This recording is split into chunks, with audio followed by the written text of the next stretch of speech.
जय श्री कृष्णा प्यारे विद्यार्थियों। मैं विजय शर्मा स्वागत करता हूं आपके अपने YouTube channel VMG online classes Chomu में। दोस्तों, कुछ दिनों से एक प्रॉब्लम होने के कारण मैं ये वीडियो अपलोड नहीं कर पाया। ठीक है, अब आगे से आपको वीडियो रेगुलर मिलेंगे और उसका टाइम रहेगा आपका रात को 8 बजे। तो प्रत्येक रात को 8 बजे आपको एक नया वीडियो मिलेगा। तो आज से आपकी क्लासें रेगुलर रहेगी, चिंता करने की बात नहीं है। अब हम चलते हैं टॉपिक पे। तो मैं आपको संख्या पद्धति पढ़ा रहा था और संख्या पद्धति में भी टाइप्स ऑफ नंबर, संख्याओं के प्रकार, हमने उन संख्याओं के प्रकार में कुछ संख्याएं पढ़ी। कौन कौन सी संख्या पढ़ी हमने? प्राकृत संख्या पढ़ चुके हैं, पूर्ण पढ़ चुके हैं, पूर्णांक पढ़ चुके हैं, सम पढ़ चुके हैं, विषम पढ़ चुके हैं, अभाज्य संख्याएं पढ़ चुके हैं, सहअभाज्य संख्याएं पढ़ चुके हैं। आज जो हमारा जो टॉपिक है ना, वो सबसे इंपॉर्टेंट है परिमेय संख्या, अपरिमेय संख्याओं का। और ये इतना कॉम्प्लिकेटेड है ना दोस्तों कि ये बहुत कम विद्यार्थियों को समझ आता है और इसका डीपली जो अध्ययन है वो हर कोई नहीं करा सकता है परिमेय संख्याओं का। आज आप देखोगे कि आपको पूरी परिमेय संख्या, परिमेय संख्याओं में कभी कोई दिक्कत नहीं होगी और ऐसा समझ में आएगा कि वास्तव में आपको मजा आने वाला है क्लास को। और इस वीडियो को आप अंत तक देखोगे तो आपको मैं गारंटी से कह रहा हूं कभी भविष्य में कभी संख्याओं को देखने की आवश्यकता नहीं पड़ेगी। तो हम सबसे पहले शुरू करते हैं परिमेय संख्या से। तो दोस्त, परिमेय संख्या क्या है कि वह संख्या, सबसे पहले मैं अगर परिभाषा देखूं तो वह संख्या जो P बटा Q रूप में हो, P बटा Q रूप में हो, ठीक है, तथा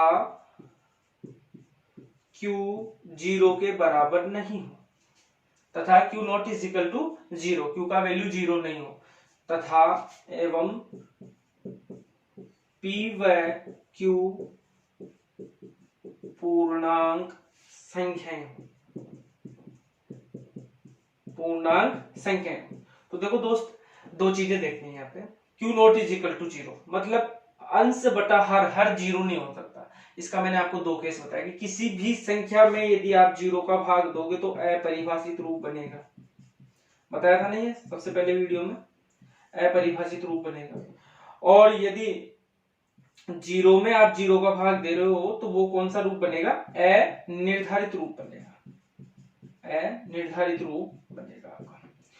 जी, किसी संख्या में 0 का भाग दोगे तो अपरिभाषित रूप बनेगा और 0 में 0 का भाग दोगे तो कौन सा रूप बनेगा?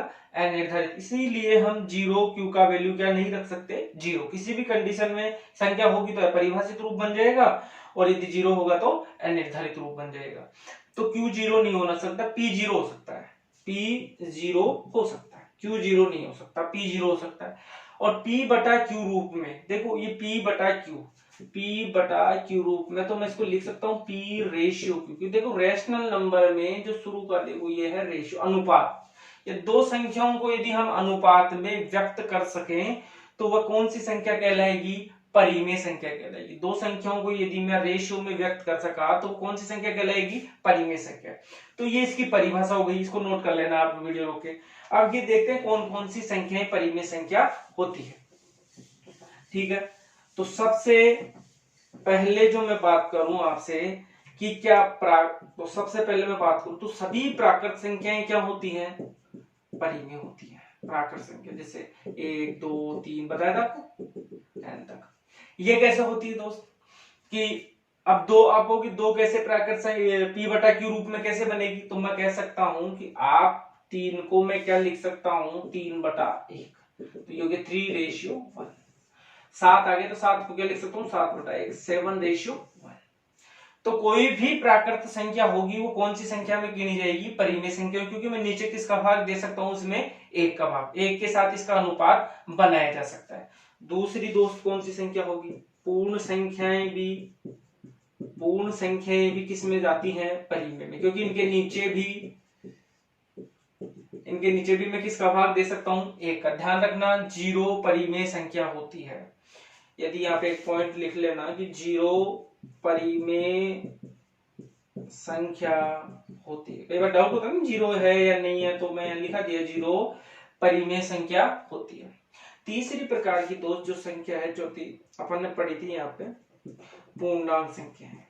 तो पूर्णांक संख्या कहां से शुरू होती है? माइनस से। 0 1 2 3 इस प्रकार की संख्याएं थी। तो ये ऋणात्मक संख्याएं भी ये पूर्णांक संख्याएं की किस में काउंट हो जाएगी, परिमेय में। क्यों? क्योंकि इन संख्याओं के नीचे में क्या लिख सकता हूं, 1 लिख सकता हूं। इन संख्याओं के नीचे में क्या लिख सकता हूं, 1 लिख सकता हूं। अब पांचवा जो प्रकार है दोस्त वो है भिन्न वाली संख्याओं का, जैसे 3/8 -7/11 -5/9 -11/13 कुछ भी, प्लस में भी आ सकता है माइनस में भी आ सकता है, 9/11। ठीक, तो इस प्रकार की जो भिन्न वाली संख्याएं हैं वो सब भी किस में काउंट होगी, परिमेय संख्या। इस प्रकार की जो भी संख्याएं आएंगी वो भी किस में काउंट होगी, परिमेय संख्या में। अब एक और देखिए आप 6 नंबर, √25 √49 √225 √144।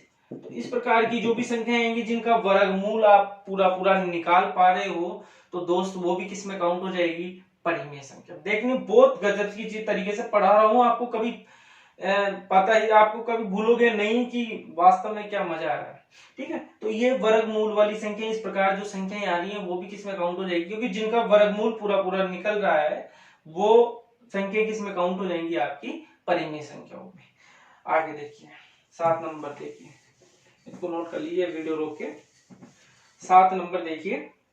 7 नंबर में क्या है कि जैसे 8 का ये घनमूल है, मैं बात करूं 16, ये करनी है, करनी 4, तो इसका वैल्यू कितना हो गया 2, इसका वैल्यू कितना हो गया, इसका भी 2।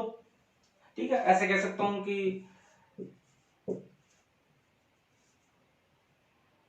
81 की पावर ये घात ये करनी 4, तो ये भी क्या हो गया 3। तो जिन संख्याओं को हम करनी हल कर सकते हैं, जो हल करने के बाद यदि उनका हल निकल रहा है तो वो भी किस में काउंट हो जाएगी दोस्त, वो भी किस में चली जाएंगी, परिमेय में चली जाएंगी। वो संख्याएं भी किस में चली जाएंगी, परिमेय में चली जाएंगी। ठीक है, अब लास्ट जो इसका पॉइंट है वो है आवर्ती दशमलव वाली संख्याएं भी किस में काउंट होती है, परिमेय में। जैसे 0.51 के ऊपर 12, तो इसको हम लिख सकते हैं 51/99। ये जब मैं आपको आवर्ती संख्या पढ़ाऊंगा ना, रिकरिंग, तब मैं आपको आवर्ती दशमलव, तब मैं आपको इसको अच्छे से डिफाइन करूंगा कि 9 ही क्यों आता है, 99 999 यही क्यों आता है। लेकिन अभी आपको इतना ध्यान रखना है कि 1.71 के ऊपर 12, तो ये हो गया 1 सही 71/99। ठीक है, अब इस प्रकार की देखो भिन्न वाली संख्याओं में ऐसे भी हो सकता है, आपसे कहेगी 2 सही 3/5 क्या परिमेय है, परिमेय है बिल्कुल। मैं इसको लिख सकता हूँ 5 10 और 3 13/5, तो ये भी किसमें काउंट होगी, परिमेय में। तो इस प्रकार की जो ये रिकरिंग आवर्ती दशमलव वाली संख्याएं भी किसमें काउंट होंगी, परिमेय संख्याओं में। ठीक है, और जिनका हल निकल रहा हो, चाहे वो घनमूल में हो, चतुर्थ मूल में हो, कितने पावर्स करनी लगी हुई हो, यदि उनका हल सही पूरा पूरा निकल रहा है तो वैसी संख्याएं भी किसमें चली जाएंगी, परिमेय में। भिन्न वाली संख्याएं भी किसमें चली जाएंगी, परिमेय में। प्राकृत संख्याएं भी क्या कहलाएंगी, परिमेय। पूर्ण भी क्या कहलाएंगी, परिमेय। और पूर्णांक भी क्या कहलाएंगी, परिमेय। और जीरो भी क्या होता है, परिमेय संख्या। आपको अच्छे से समझा दिया मैंने। अब देखते हैं इसका आगे। तो ये तो मेरे को समझ में आ गया कौन कौन सी संख्याएं परिमेय में शामिल होंगी, ये आपको अच्छे से समझ में आ गया होगा।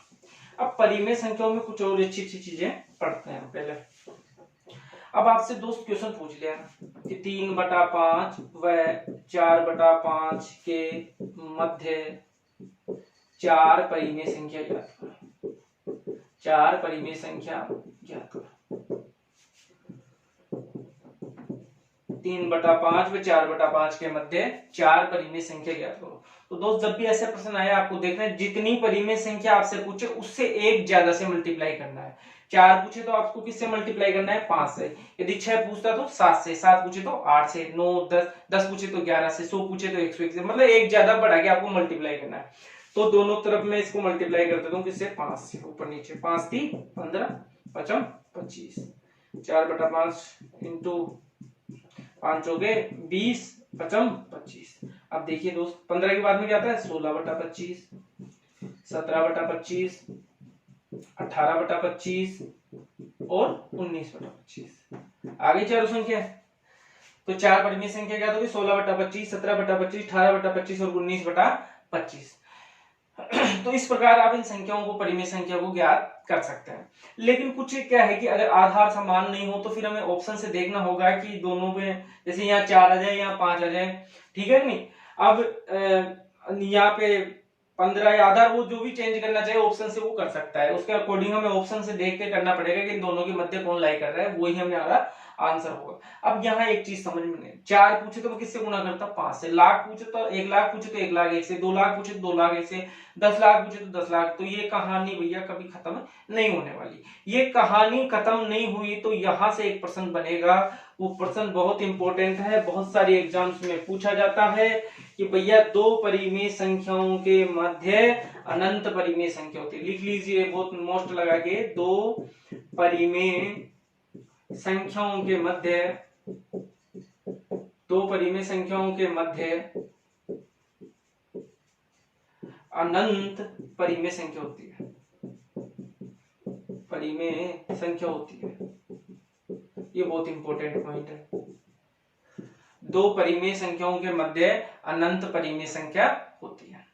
ठीक है, ये चीज आपको अच्छे से समझ में आई। ठीक, अब देखिए और मैं परिमेय संख्या के बारे में आपसे क्वेश्चन करता हूं। यहाँ पर देखिए, जैसे -1 व 0 के मध्य 5 परिमेय संख्या ज्ञात करें, 5 परिमेय संख्या ज्ञात करें। ठीक है, अब आपसे ये क्वेश्चन फर्स्ट ग्रेड में पूछा गया था कि -1 व 0 के मध्य 5। अब यहाँ पे वो कोई नियम नहीं लग सकते कि किससे गुणा करें, क्योंकि 0 आ गया। तो यहाँ पे ऑप्शन आपको जो दिए हुए थे -1/2, -1/3, 1/4, 3/7। ठीक है, दूसरा ऑप्शन था आपके पास 3/2, 5/7, 4 माइनस लगा दो, 9 माइनस का 1/8,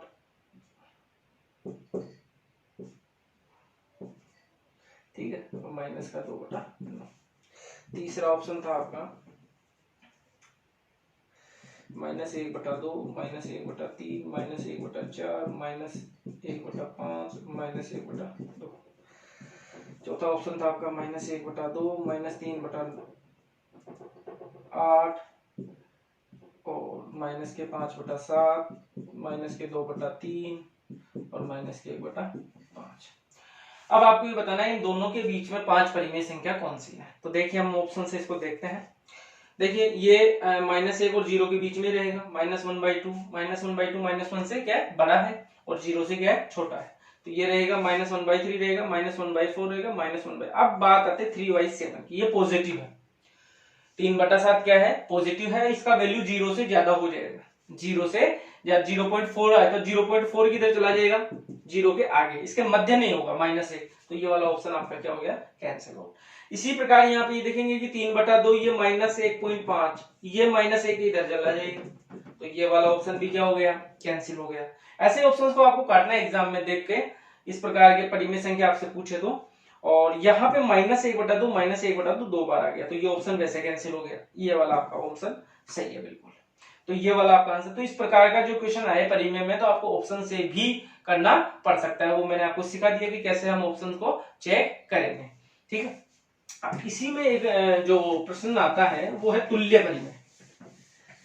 देखिए मैं कह रहा हूं, आप कहीं भी आप YouTube पे वीडियो उठा के देख लीजिए, इतना गहराई से किसी ने परिमेय संख्या को नहीं पढ़ाया होगा। तुल्य परिमेय, तुल्य परिमेय।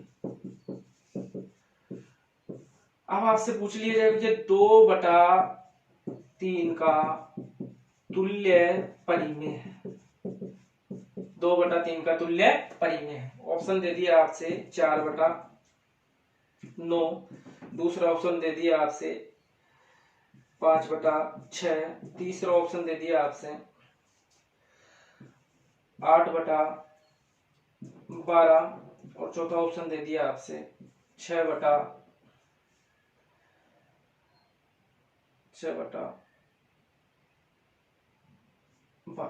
ठीक, तो तुल्य परिमेय वो होगा जो किसी एक ही अंक से दोनों ऊपर नीचे एक पर्टिकुलर मल्टीप्लाई होकर आएंगे, किसी एक ही संख्या से मल्टीप्लाई, या ऐसे कहोगे इन संख्याओं के काटने पर ये संख्या 2/3 बन जाए।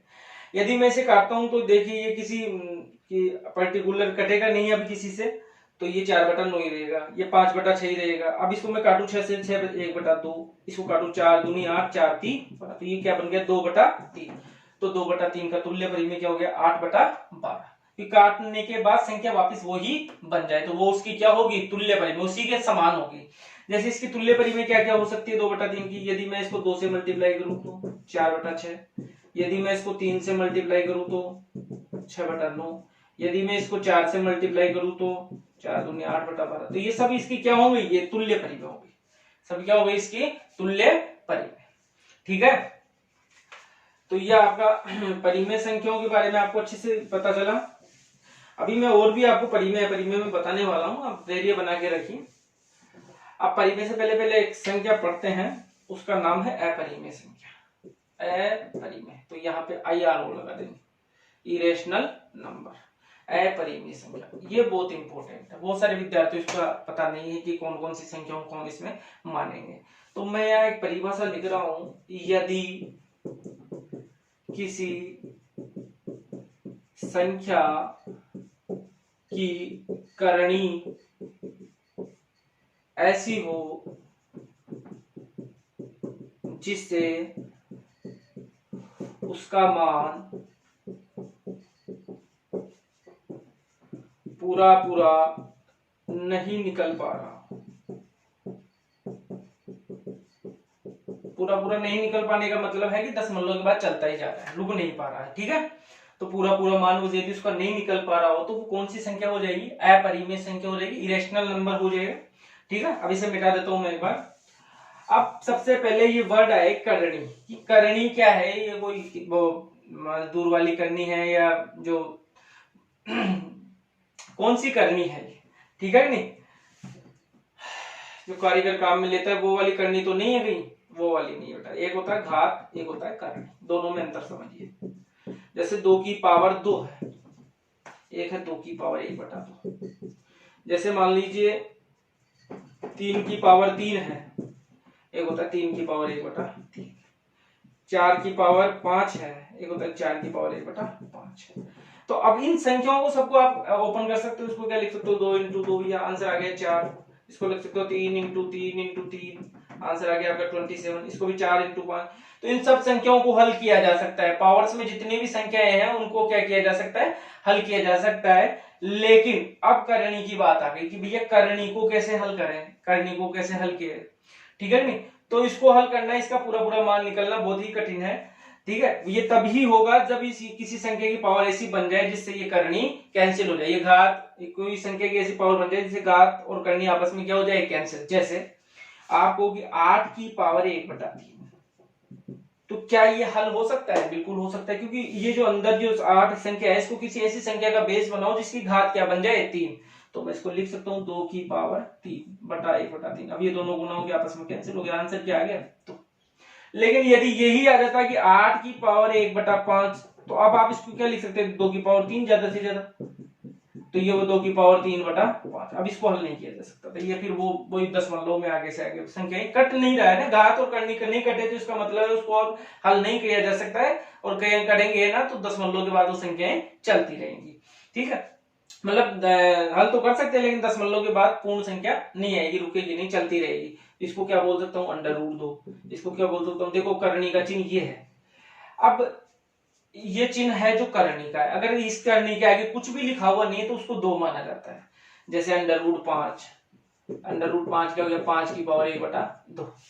ठीक, यदि इसी 5 के आगे यदि मैं लिख दूं यहाँ पे 7, तो ये होगा 5 की पावर 1/7। देखो छोटा वाला 7 होगा इस करनी के ऊपर, छोटा सा है ना।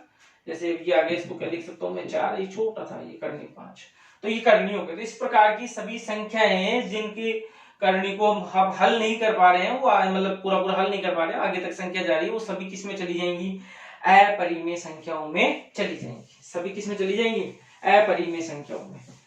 तो देखिए उदाहरण में क्या क्या लिख सकता हूँ यहाँ पे अपरिमेय संख्याओं का। अपरिमेय संख्याओं का मैं उदाहरण लिख सकता हूँ, जैसे √2, √3, √7, इनका वर्गमूल पूरा 5 की पावर 1/3, 7 की पावर 2/9, मतलब इस प्रकार की जो भी संख्या है जिनको हम हल नहीं कर सकते पूरी।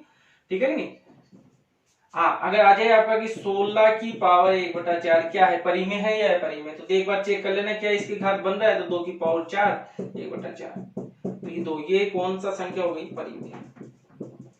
कौन सी संख्या हो गई, परिमेय, क्योंकि इसका हल निकल रहा है, हल आ रहा है, कितना आ रहा है, 2 आ रहा है, तो ये किस संख्या में, कौन सी संख्या में चली गई है, परिमेय संख्या में काउंट हो गई। ठीक है, तो ये भी आप चेक कर लेना कि करनी ऐसी तो नहीं लगी है कि घात से कैंसिल आउट हो रही है और संख्या सही बन रही है तो वो परिमेय हो जाएगी, ध्यान रखना, वरना नहीं हो रही है तो वो सब किस में चली जाएगी, अपरिमेय में। देखिए अब यहाँ पे दो संख्याएं ऐसी और हैं जिनको भी अपरिमेय माना गया है, दूसरा है पाई और तीसरा है ई। तो पाई का वैल्यू लगभग होता है 3.14159 डैश डैश डैश चलता रहता है, और ई का वैल्यू होता है 2.71828, ये भी आगे तक चलता रहता है। तो इन दोनों सिंबल्स को भी क्या माना गया है, अपरिमेय माना गया है। आपकी परीक्षा में आ जाता है कि पाई परिमेय है या अपरिमेय है, तो पाई अपरिमेय है, ई अपरिमेय है या परिमेय है, तो ई लिखा हुआ आ गया तो क्या हो गया, अपरिमेय। अब बात करते हैं पाई के बारे में। देखिए हम बहुत मिसअंडरस्टैंडिंग होती है पाई के बारे में, तो यहां पे एक बार क्वेश्चन जो आया हुआ है वो ये है कि निम्न में से अपरिमेय संख्या है, निम्न में से अपरिमेय संख्या है। पहला ऑप्शन था आपका 3.14, दूसरा ऑप्शन था आपका 22/7, तीसरा ऑप्शन था आपका पाई और चौथा ऑप्शन था आपका उपरोक्त सभी। ठीक, उपरोक्त सभी। तो यहाँ पे सभी 3.14, 22/7, पाई, उपरोक्त, तो विद्यार्थी क्या करेंगे, यार ये सब तो पाई है, ये सब तो पाई है, इसको ये मतलब सभी संख्या आएगी अपरिमेय, तो सब पे टिक लगा गया जाता है कि उपरोक्त ये सब पाई का मान है तो उपरोक्त सभी लगा गया जाता है, जो कि क्या हो जाता है आपका गलत हो जाता है। गलत कैसे है, ध्यान रखना, पाई का वैल्यू अपन जो यूज लेते हैं 3.14 वो लगभग होता है, यहाँ ये नहीं बताया गया है कि ये लगभग वैल्यू है, या ये तो क्लियर वैल्यू है 3.14, संख्या रुक चुकी है, ये कोई संख्या है 3.14, ये पाई का मान नहीं है, ये 22/7 पाई का मान नहीं है, एक संख्या है जो लिख दी गई है 22/7, ये मान नहीं है, और वैसे भी पाई का मान 22/7 पाई का अनुपात है, मान नहीं है। अब बात करते हैं पाई के इतिहास की, पाई क्या है, ये क्या है, पाई का कैसे कैसे क्या क्या मान होता है, ठीक है नहीं, इसका उपयोग कैसे हुआ, किसने निर्माण किया, ये सब हम अगली कक्षा में मैं एक पूरा वीडियो बनाऊंगा पाई के ऊपर, पाई का जो इतिहास है वो सारा आपके सामने खोल के रख दूंगा कि पाई क्या। फिलहाल आप इतना ध्यान रखिए कि पाई का वास्तव में अगर ऐसा लिखा हुआ माना जाए 159 डैश डैश डैश, तो ये वाली जो वैल्यू होगी वो अपरिमेय में काउंट होगी, वरना 3.14 लिखा हुआ आ गया, लगभग लिखा हुआ नहीं है तो भी ये परिमेय होगा, ये भी परिमेय, सिर्फ पाई लिखा हुआ आ गया तो आपका किसमें काउंट होगा, अपरिमेय में काउंट होगा। तो पाई को भी यही रहने दीजिए, पाई का अगला वीडियो देखिए जो पूरा पाई का इतिहास अपन देखेंगे उसमें कि पाई कहां से आया, इसकी जरूरत कहां से पड़ी, इसका मान ऐसे 22/7 कैसे आ गया, ठीक है नहीं।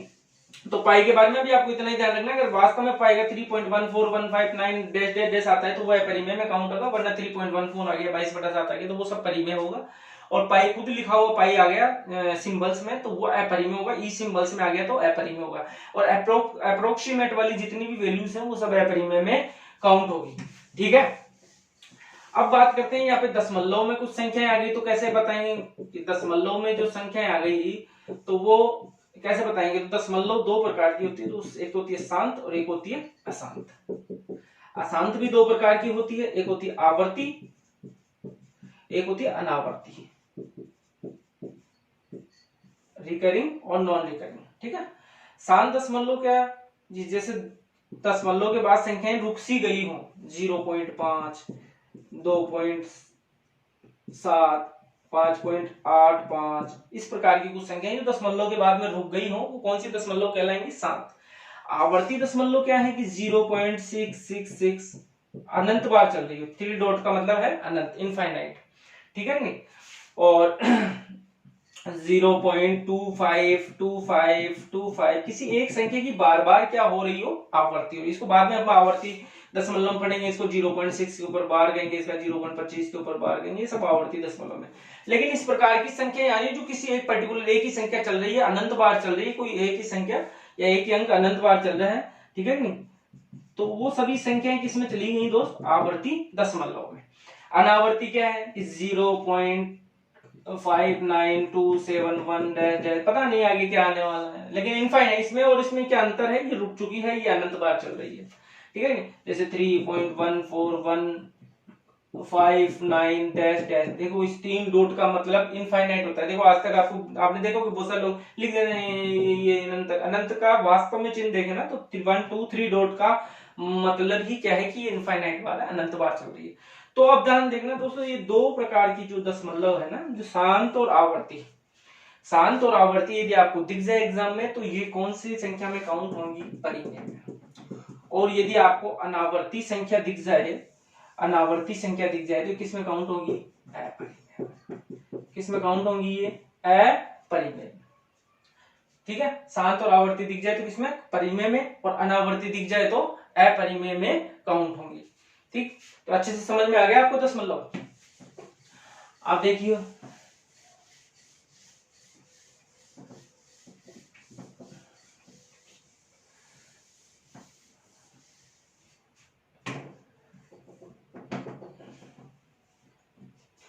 और क्वेश्चन आ जाता है, ए व बी के मध्य अपरिमेय संख्या है, अपरिमेय संख्या तो क्या होती है, अंडर रूट ए। जैसे क्वेश्चन आ गया आपका, 2 व 3 के मध्य अपरिमेय संख्या होगी, तो आपका आंसर क्या होगा दोस्त, under root 2 into 3, under root 6। तो अंडर रूट 6 2 व 3 के मध्य की अपरिमेय संख्या होगी, ठीक। तो इस प्रकार आप प्रश्न आ सकता है कि एग्जाम में कि इन दो संख्याओं के मध्य अपरिमेय संख्या ज्ञात कीजिए, ठीक है। तो दोस्त अपरिमेय और अपरिमेय संख्याओं के बारे में आप समझ चुके होंगे कि जिनका मान नहीं निकल पा रहा है वो सब अपरिमेय हो गई, जिनके घात करनी ऐसी लगी हुई, पाई, इस प्रकार की संख्याएं अपरिमेय संख्याओं में। अनंत कोई संख्या नहीं है, मैं पहले बता रहा हूँ, कई लोग अनंत अपरिमेय संख्या, अनंत कोई संख्या नहीं है, अनंत कोई संख्या नहीं है, ठीक है। और तो परिमेय और अपरिमेय बारे में आप अच्छे से जान गए होंगे। और अब ध्यान देना, अगली संख्या है अपनी वास्तविक संख्या, वास्तविक संख्या, रियल नंबर, रियल नंबर। तो ये जो होती है परिमेय प्लस अपरिमेय, परिमेय प्लस अपरिमेय संख्याओं का संग्रह, परिमेय एवं अपरिमेय संख्याओं का संग्रह। इसका एग्जांपल आप नोट कर सकते हो, -1, -5, -7/8, 1/2, 5/9, ठीक है।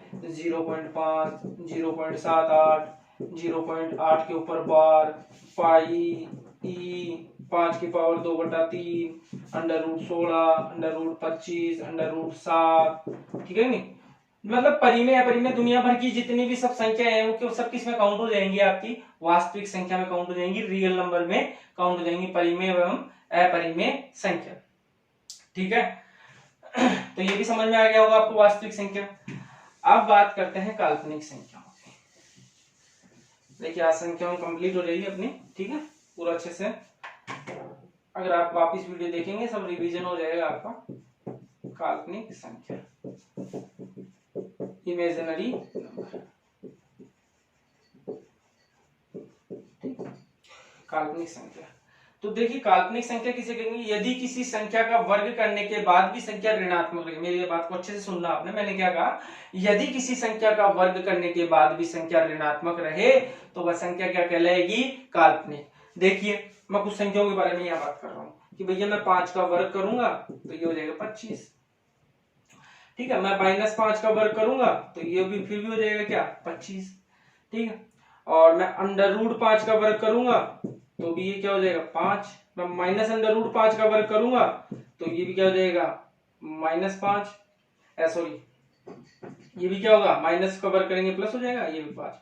लेकिन यदि दोस्त बताओ, यदि मैं अंडर रूट -5 का वर्ग करूंगा तो ये क्या आएगा, अब वर्गमूल से वर्ग हट कैंसिल हो जाएगा, ये आंसर क्या आएगा -5। तो ये चारों संख्याएं जो पॉजिटिव आ रही है ये तो क्या कहलाएंगी, वास्तविक। और ये जो नेगेटिव आ रही है ये संख्या क्या कहलाएगी, काल्पनिक। इसका मतलब क्या हुआ कि वर्गमूल में जितनी भी संख्या ऋणात्मक होती है वो सब क्या होती है, काल्पनिक होती है। वर्गमूल के अंदर आने वाली सभी ऋणात्मक संख्या जैसे -5, -16, -20, -7 -11 ये सभी संख्याएं वर्गमूल के अंदर आने वाली संख्याएं कौन सी हो गई? ऋणात्मक। अब आपको होगी कि गुरुजी -16 को तो माइनस जो 16 है इसको मैं लिख सकता हूं +-4, ऐसा नहीं है। आप इसको -16 को कैसे हल कर सकते हैं? ठीक है, -16 का देखिए कि ये कैसे होगा। -16 इसको मैं क्या लिख सकता हूँ? -1 इंटू √16। ठीक है, अब इस -√-1 को क्या बोला जाता है? आयोटा।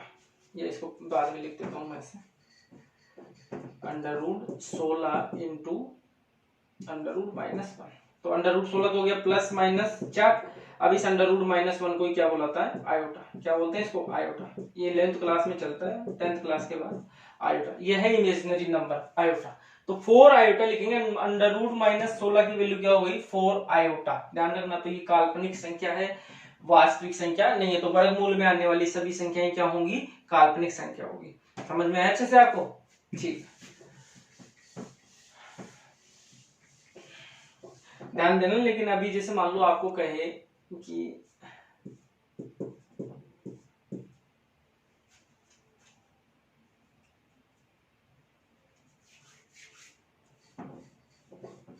चलो ठीक है,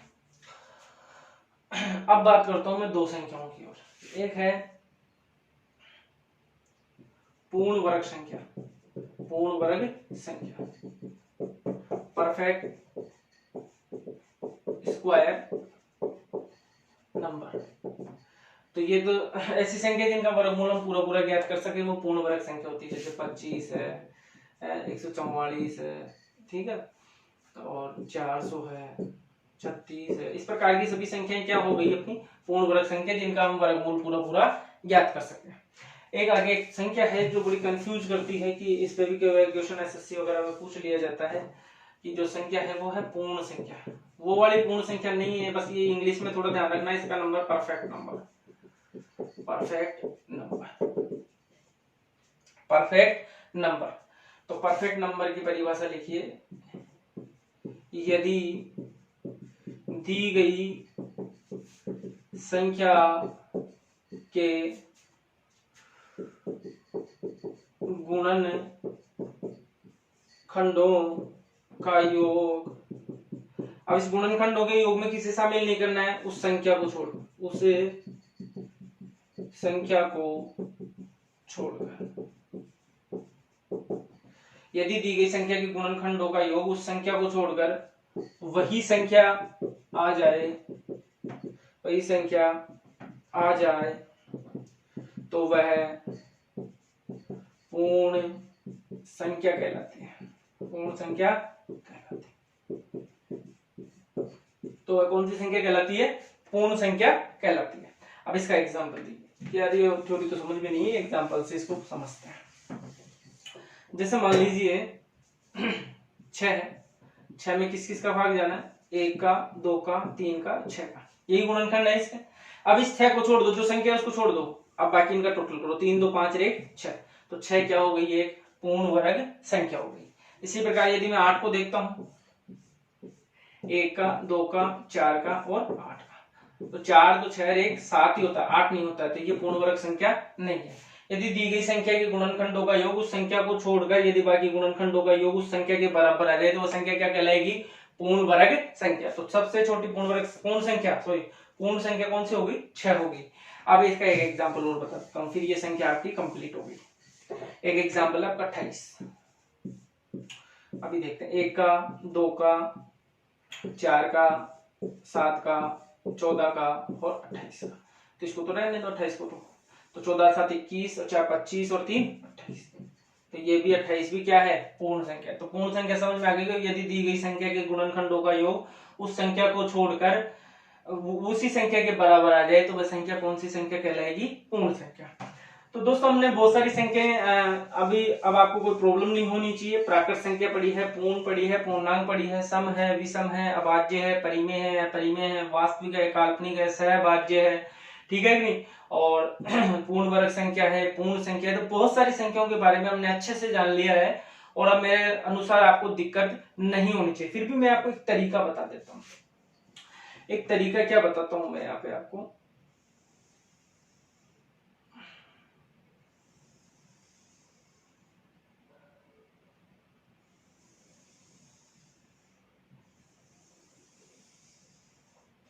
ये है आपकी प्राकृत संख्या।